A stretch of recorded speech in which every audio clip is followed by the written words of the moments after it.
Hello, good morning to all. So today we are going to continue our remaining part of the chapter, that is chapter number 19, and the name of our chapter is a story tells a farmer, a seed tells a farmer's story. So in this chapter we have already learned that how a seed tells about his journey when he was sowed. जब उसे पहली बार उगाया जाता है तो उसकी फसल होती है और उस फसल में से जो अच्छा पार्ट होता है, जब फसल अच्छी होती है तो उसमें से कुछ पार्ट जो है वो फार्मर्स पहले सेव करके रखते थे, उन्हें स्टोर करके रखते थे एक अलग बॉक्स में। और फिर जब नेक्स्ट टाइम फिर से जब सीजन आती थी तब उस जो उन्होंने सीड्स बचा के रखे थे, स्टोर किए हुए थे, उन्हें फिर से वो लोग ग्रो करते थे, सो करते थे।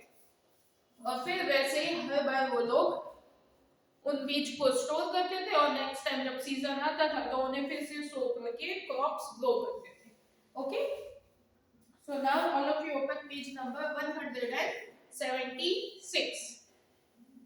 The time has changed as the year passed, many changes took place in the village। जैसे जैसे टाइम चेंज होते जाता है वैसे वैसे जो विलेज है जहाँ पे फार्मर्स खेती करते हैं, उनकी फील्ड्स है, वहाँ पे चेंजेस आते हैं। क्या क्या चेंजेस आते हैं? In some places the water reached through canal, कुछ कुछ जगह में जो वाटर है वो कैनाल्स के थ्रू पहुंचाया जाने लगे। The water was carried far and wide by building a dam on a river far away. जो वाटर है वो पहले रिवर्स में डैम नहीं थे तो सब जगह पानी पहुंचाना मुश्किल था। रिवर वाटर फ्लोइंग होता है तो जो पानी था वो फ्लो हो जाया करता था, लेकिन अब उनके ऊपर डैम बना के वो वाटर जो है स्टोर किया जाता है, जिसकी वजह से वो स्टोर्ड वाटर जो है वो दूसरे एरियाज में कैनाल के थ्रू पहुंचाया जा रहा है। देन कम इलेक्ट्रिसिटी, और अभी जो फील्ड्स वगैरह है वहां पे इलेक्ट्रिसिटी भी आने लगी, लेकिन पहले वहां पे इलेक्ट्रिसिटी नहीं थी तो लोगों को अपने हाथ से इरिगेशन का काम करना पड़ता था, लेकिन अभी वो लोग इलेक्ट्रिक मोटर के थ्रू इरिगेशन कर सकते। Switch on the button and there is light. Now farmers started taking crops like wheat and cotton because they were getting good prices in the market। और अभी जो फार्मर्स है वो बाजरा के अलावा क्या उगाने लगे? व्हीट और कॉटन भी ग्रो करने लगे। क्यों? क्योंकि उनकी प्राइस अभी उन्हें बाजरे से ज्यादा मिलने लगी, उन्हें उसमें प्रॉफिट ज्यादा होता है, इसलिए अभी वो लोग वो उगाने लगे। So they stop planting other crops like millet, jowar and vegetable. इसलिए उन्होंने मिलेट, ज्वार और वेजिटेबल्स वगैरह ग्रो करना बंद कर दिया। Now farmers even bye seeds from the market. और जो फार्मर्स है वो सीड्स भी कहाँ से ले लेते हैं? मार्केट से ले लेते हैं। वो लोग अभी जो है, अभी आजकल के जो फार्मर्स है वो पहले के फार्मर्स की तरह सीड्स जो है वो स्टोर करके नहीं रखते, वो डायरेक्ट मार्केट से ले लेते हैं जब सीजन आता है तब। People say this was new kind of seeds. The production is good, so there is no need to keep old seeds। तो आजकल के लोग क्या बोलते हैं कि अभी जो सीड्स आ रहे हैं उनकी क्वालिटी गुड होती है, वो अच्छी क्वालिटी के आते हैं, जिसकी वजह से उनका जो प्रोडक्शन होगा वो भी ज्यादा होगा, इसलिए अभी जो हमारे पुराने सीड्स है उन्हें स्टोर करके रखने की कोई जरूरत नहीं है। Now villagers cooked and ate together only on very special days। हमने अपने लास्ट लेक्चर में पढ़ा था कि जब उनकी क्रॉप हार्वेस्टिंग का टाइम होता है तब वो सब लोग साथ में बैठते थे, उबाड़ी बाजरे का रोटला, बटर मिल्क, बटर वगैरह सब लोग साथ में मिलके, पूरा विलेज साथ में मिलके खाता था। लेकिन अब ऐसा नहीं होता है, अब टाइम चेंज हो चुका है। अब वो लोग जो है कभी कभी किसी का मैरिज फंक्शन होता है या कुछ और स्पेशल ओकेजन होता है तभी वो लोग साथ में खाते हैं, पहले की तरह साथ में बैठ के वो लोग अपना खाना नहीं खाते। When they ate together, they used to remember golden days। और लेकिन जब भी वो लोग साथ में बैठ के खाना खाते हैं तब उन्हें अपने पुराने दिन याद आ जाते हैं। How tasty the food was made from fresh vegetables and grain from the fields। वो सोचते हैं कि याद कर रहे अपने पुराना टाइम के पहले जब हम फ्रेश वेजिटेबल्स से उबाड़ी बनाते थे तब उनका टेस्ट कितना अच्छा होता था। When the seeds have changed, how could food ever taste the same। अब जबकि सीड से चेंज हो गए हैं तो उनका टेस्ट भी कैसा होगा? पहले जो थे उसमें केमिकल वाले सीड्स नहीं होते थे, वो लोग उन्हें नेचुरली स्टोर करते थे, लेकिन आजकल जो है वो सीड्स के साथ केमिकल हाइब्रिड सीड्स आ गए जिसकी वजह से उनका जो टेस्ट है वो भी चेंज हो गया। दामजी भाई इज ओल्ड नाउ, अब जो है दामजी भाई बूढ़ा हो चुका है. His son Hasmukh looked after the fields and the family, और उसका जो सन है हसमुख भाई वो फैमिली का ध्यान रखता है. हसमुख भाई was making a lot of money from farming, और वो फार्मिंग के थ्रू अच्छा खासा अर्न कर रहा है. He renovated the old house, उन्होंने अपना पुराना घर भी रिनोवेट कर लिया. They've got new machines for farming. अब पहले जो थे वो लोग हाथों से फार्मिंग करते थे, लेकिन अभी यह हसमुख जो है उसने न्यू मशीन्स ले ली है फार्मिंग के लिए. He connected an electric motor to pump water the from the fields, और उसने अभी एक इलेक्ट्रिक मोटर भी ले ली है जिसकी वजह से वो इरिगेशन इजी से कर सकता है, पानी अच्छे से डाल सकता है अपनी फील्ड्स में. He brought a motorcycle to go to the city easily. उसने एक मोटरसाइकिल भी बाय कर ली. He also bought a tractor to plug the field. उसने एक ट्रैक्टर भी ले लिया है, क्यों? फील्ड्स को प्लग करने के लिए. The water that took the work that took many days for the bullocks to do, the tractor could do in a single day. अभी जो बुलक कार्ट्स जब वो लोग यूज करते थे तब उसी काम को करने के लिए 2-3 दिन लग जाते थे, लेकिन अब इस ट्रैक्टर की हेल्प से वो लोग एक ही दिन में 2-3 दिन का काम एक दिन में कर सकते हैं. हसमुख भाई says now we are farming wisely. अब हसमुख भाई क्या बोल रहा है? हसमुख भाई से that now we are farming wisely, अब हम लोग एकदम अच्छे से फार्मिंग कर रहे हैं, एकदम अपनी होशियारी यूज करके फार्मिंग कर रहे हैं. We grow only what we can sell in the market at a good price. अब वो लोग वही चीज ग्रो करते हैं जिससे उन्हें अच्छा फायदा मिले. जिस चीज का प्राइस ज्यादा होता है उन्हें ऐसा लगता है कि अगर हम ये ग्रो करेंगे तो हमें प्रॉफिट ज्यादा होगा, उसी चीज को वो लोग ग्रो करते हैं. Now standard of living improves with profit from our field and slowly we are making progress. अब जो उनका स्टैंडर्ड ऑफ लिविंग था, पहले विलेजेस में कोई फैसिलिटीज वगैरह नहीं होती थी, लेकिन अभी विलेजेस में भी बहुत सारी फैसिलिटीज होने लगी है. तो वो सब क्यों? क्योंकि उनकी फील्ड से जो प्रॉफिट आ रहा है वो लोग उसे अपने घर में और अपने फील्ड्स में यूज करते हैं, और धीरे धीरे उसमें भी प्रोग्रेस हो रही है. Line forgotten to the wooden box, the other seats and I are suspicious. अब सब लोग उस wooden box को भूल चुके हैं और वो सीट्स उसी के अंदर है. This is really a progress. Is this really a progress? वो पूछ रहे हैं ये प्रोग्रेस है? We kept on thinking. हम हमेशा यही सोचते रहते हैं. What type of progress is this? ये किस टाइप की प्रोग्रेस है? They have made us and the bullocks completely useless. उन्होंने हमें कैसे वो पुराने सीड्स को, जो नेचुरल सीड है उन्हें, और जो बुलक कार्ड्स है उन्हें बिल्कुल यूजलेस बना दिया. अब वो किसी काम के है नहीं. We are no longer required as tractors have entered the field. अब ये जो बुलक्स है उन्हें भी, उनकी भी कोई जरूरत नहीं है, क्योंकि अब सब लोग किसके थ्रू फार्मिंग करते हैं? ट्रैक्टर के through. We what type of sorry even people working in the farm have become unemployed. और जो लोग पहले हाथों से काम करते थे तब लोगों की जरूरत पड़ती थी, ज्यादा से ज्यादा लोगों की जरूरत पड़ती थी. अभी जो है थ्रेशर वगैरह आ गया तो उसमें लोगों की जरूरत कम पड़ती है, इसलिए जो लोग पहले फार्मिंग करते थे वो लोग अब अनएम्प्लॉयड हो चुके. What will they do to earn money? अब वो लोग पैसा कमाने के लिए क्या करें? What will they live on? और अब वो बिना पैसे के कैसे रह सकते हैं? Now more and more expenses. Many changes have taken place in the last 20 years. पिछले 20 सालों में बहुत चेंज आ गया है. Without cows and buffaloes, there was no cow dung to be used in the fields as fertilizer. पहले वो लोग cow, bullock carts, buffaloes वगैरह को यूज करते थे फील्ड्स में, और जो उनके काउ डंग होते थे उसे एज अ फर्टिलाइजर सॉइल के साथ मिक्स किया जाता था, जिससे उनकी सॉइल की क्वालिटी बढ़ती थी और प्रोडक्शन जो था वो ज्यादा होता था. लेकिन अब बिना काउ डंग के नेचुरल फर्टिलाइजर भी नहीं है. Hasmukh had to buy expensive fertiliser. अब उन्हें एक्सपेंसिव फर्टिलाइजर, जो केमिकल वाले फर्टिलाइजर्स होते हैं, वो बाय करने पड़ते हैं.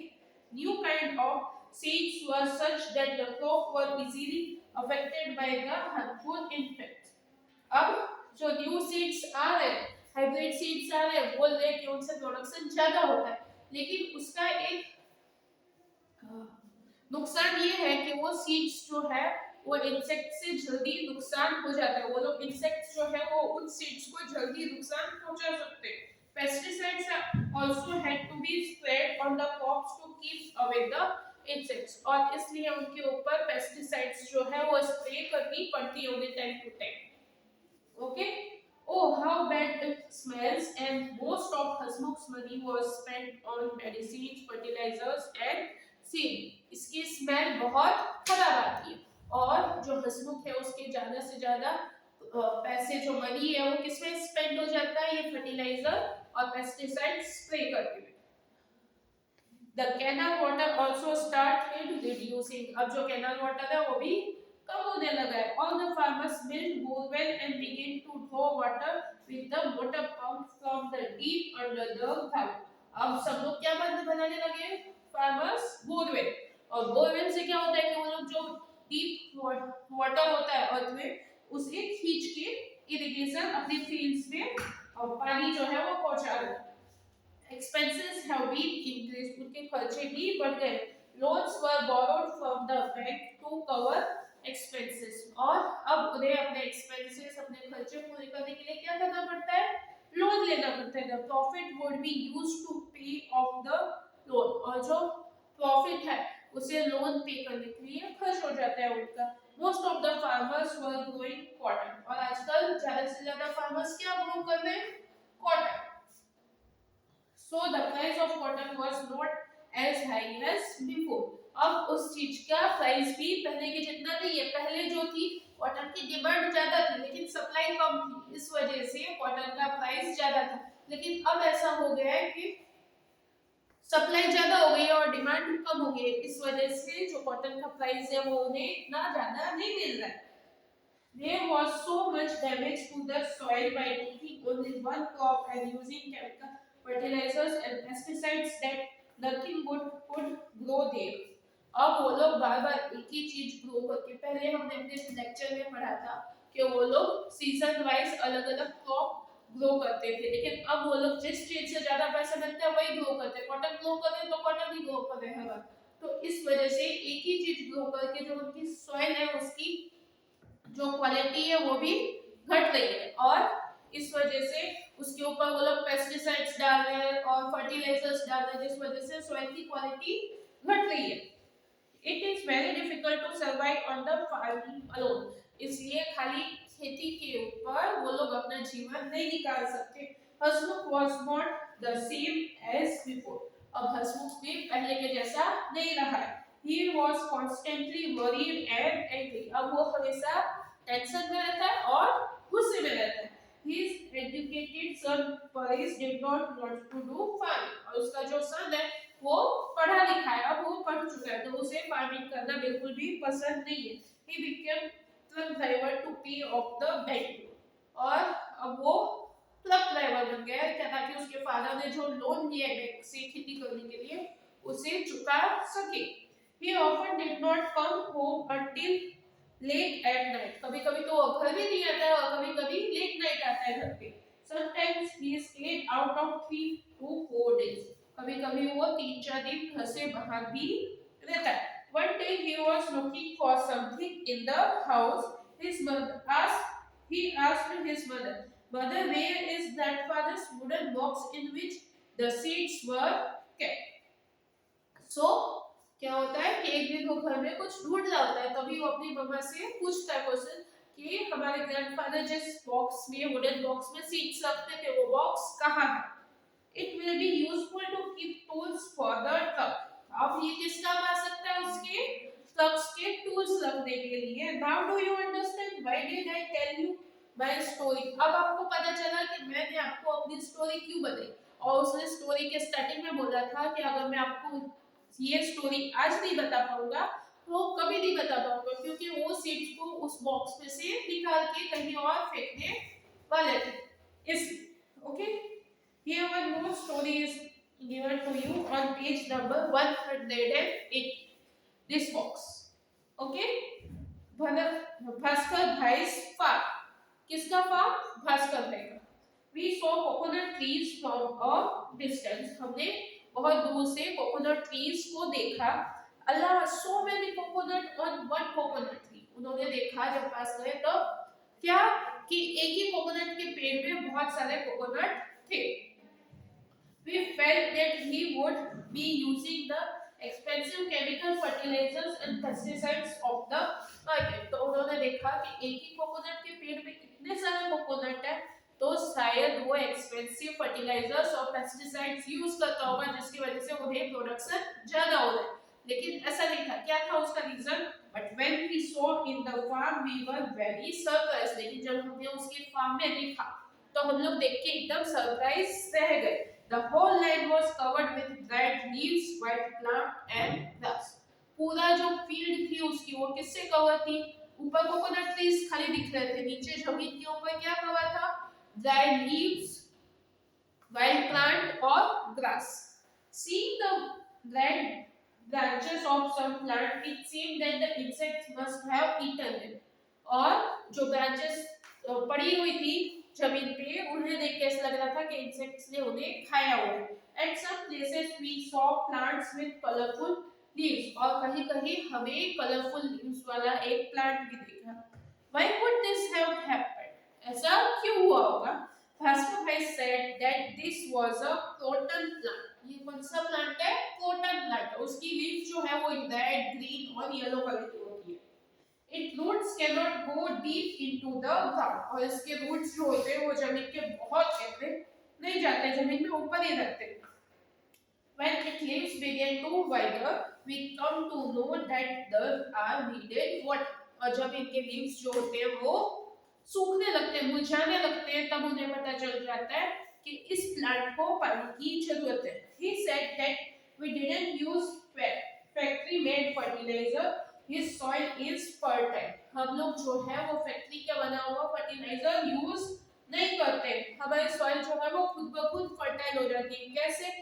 Because of green dry leaves and grass growth and mixed well in the soil makes the soil very good। वो क्या नेचुरल फर्टिलाइजर यूज करते थे, वो उसमें ड्राई लीव्स वगैरह ऊपर बिछा के रखते थे, ग्रास वगैरह डालते थे, जिससे वो डिकम्पोज होके खुद ब खुद फर्टिलाइजर बन जाते थे। When we observe carefully we saw many earthworms। और जब हमने उसमें ध्यान से देखा तो उन्हें उसके अंदर क्या दिखा? सॉइल में earthworm। भास्कर भाई said that earthworm dig the soil from inside। उन्होंने बोला कि जो सॉइल को earthworm क्या करते हैं? अंदर से खोदते। They move from one place to another place in the soil। और सॉइल में वो लोग एक प्लेस से दूसरे प्लेस तक मूव करते हैं। Due to this soil becomes soft, और इस वजह से जो soil होती है वो soft हो जाती है। Their faces make the soil fertile and air and water can easily enter the soil। तो जिस जगह से वो पास होते हैं उस जगह खाली हो जाती है, तो उस जगह पे एयर और वाटर इजीली जा सकता है। Kevin talks about his uncle who is living in the city। He dug a pit in the ground and put earthworms in it। वो अपने प्रवीण जो है वो अपने अंकल के बारे में बता रहा है कि उसके अंकल जो है उन्होंने एक पिट मींस गड्ढा खोद के रखा और उसके अंदर क्या डाला? earthworms डाला। Food left in the kitchen, fields of vegetables and fruit leaves etc are thrown into the pit। और वो लोग क्या करते हैं? उनके किचन में जो वेजिटेबल्स के छिलके होते हैं, फ्रूट्स के छिलके होते हैं, लेफ्ट ओवर फूड होता है, उन सबको वो क्या करते हैं? उस पिट में, उस गड्ढे में डाल देते हैं। earthworm turns them into a small natural menu। और जो earthworm है उस पिट के अंदर वो उसे क्या करते हैं? डिकम्पोज कर देते हैं, कंपोस्ट करते हैं, और फिर उस वजह से वो जो है वो एक नेचुरल फर्टिलाइजर बन जाते हैं। The manure is given to the plants so that they grow well and they do not have to buy manure from the market। और फिर वो जो मैन्योर होता है उनका फर्टिलाइजर, जो नेचुरल फर्टिलाइजर है उस पिट में, उसे निकाल के वो लोग प्लांट्स में डालते हैं, जिसकी वजह से उन्हें मार्केट से एक्सपेंसिव फर्टिलाइजर नहीं लेना पड़ता है, और जो उनके प्लांट्स है वो भी अच्छे से ग्रो करते हैं। See how compost is prepared free of cost। देखो कैसे फ्री में उन्हें फर्टिलाइजर कंपोस्ट मिल रहा है। Then we eat fruit grown in the garden। और हम वो फ्रूट खाते हैं जो हमारे खुद की गार्डन में ग्रो होता है। How delicious fruits देवर, वो कितने टेस्टी फ्रूट्स होते हैं। Really had a lot of fun learning about different types of fun. तो हमें ये डिफरेंट टाइप्स की फार्मिंग के तरीके पढ़ के बहुत मजा आया। आई होप कि आप लोगों को भी मजा आया। So here we are finishing our chapter. We will start our new chapter in our next lecture. Till then, bye. Have a good day.